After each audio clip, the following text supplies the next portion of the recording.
আসসালামু আলাইকুম। আশা করি সবাই ভালো আছেন। আমাদের আজকের পর্বে আমরা AutoCAD এর লিমিট সেট করা এবং ইউনিট সেট করা সম্পর্কে জানব। শুরুতে আমরা AutoCAD এর ইউনিট সেট করা জানি।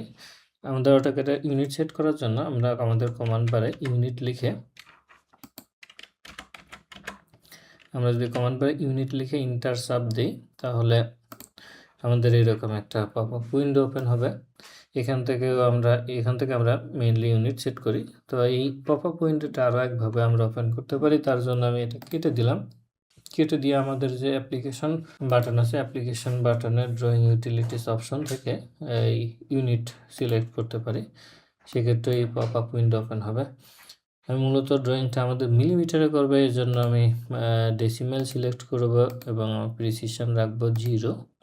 দ্যাট মিনস 0-র পরে কোনো ডিজিট আসবে না, পয়েন্টের পরে কোনো ডিজিট আসবে না, এবং আমার ইউনিট রাখবো মিলিমিটার। এরপর আমাদের লাইটনিং থাকবে অবশ্যই ইন্টারন্যাশনাল। আমার ডিগ্রি, আমি অ্যাঙ্গেল সেটা ডিগ্রি ডেসিমেলে রাখবো, এবং অ্যাঙ্গেলের ক্ষেত্রেও আমার পয়েন্টের পরে কোনো ডিজিট থাকবে না, এবং আমি এটা এন্টি ক্লকওয়াইজ রাখবো। আমি যদি এখানে চেক বক্সটা সিলেক্ট করে রাখি তাহলে সেটা আমার ক্লকওয়াইজ হয়ে যাবে। তো আমি আপাতত আনচেক রেখে ওকে বাটনে ক্লিক করব।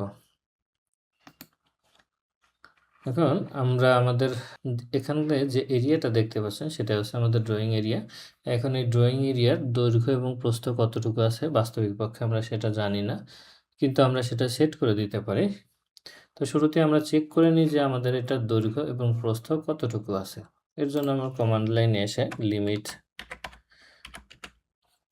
লিমিট লিখে এন্টার চাপ দিলাম। এন্টার চাপ দেওয়ার পরে আমাকে বলতেছে যে specify lower left corner. That means এই কর্নারটা আমাকে স্পেসিফাই করতে বলতেছে, এবং ওরা সাজেস্ট করতেছে এটা হচ্ছে 0 অবস্থায় রেখে আমি এন্টার চাপ দিই।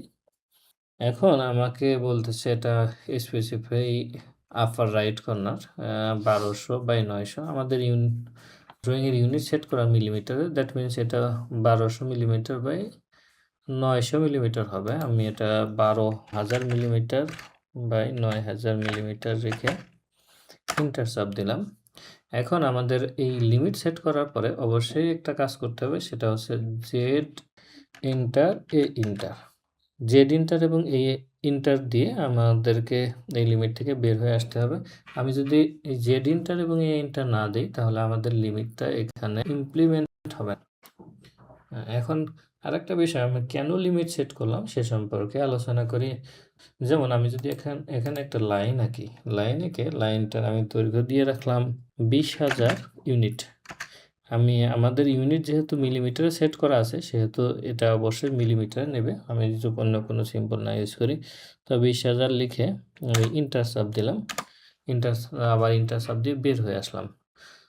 এখন খেয়াল করেন, আমরা আমাদের ড্রয়িংয়ের লিমিট সেট করছি 12,000/9000, কিন্তু আমাদের যে লাইনটা সে লাইনটা ড্র করছি 20,000 মিলিমিটারের দৈর্ঘ্যের। আমাদের যেহেতু স্ক্রিনটাই ছিল আমাদের 12,000 মিলিমিটারের, কিন্তু লাইন আমরা আঁকছি 20,000 মিলিমিটারের, যে কারণে লাইনটা আমাদের স্ক্রিন থেকে বের হয়ে গেছে। আমরা যদি আমাদের 12,000 মিলিমিটারের কম দৈর্ঘ্যের লাইন আঁকতাম তাহলে অবশ্যই সেটা স্ক্রিনের মধ্যেই থাকতো। তো এই জন্য আমাদের ড্রয়িংয়ের লিমিটটা আমরা ম্যাক্সিমাম কত লেন্থে ড্র করব।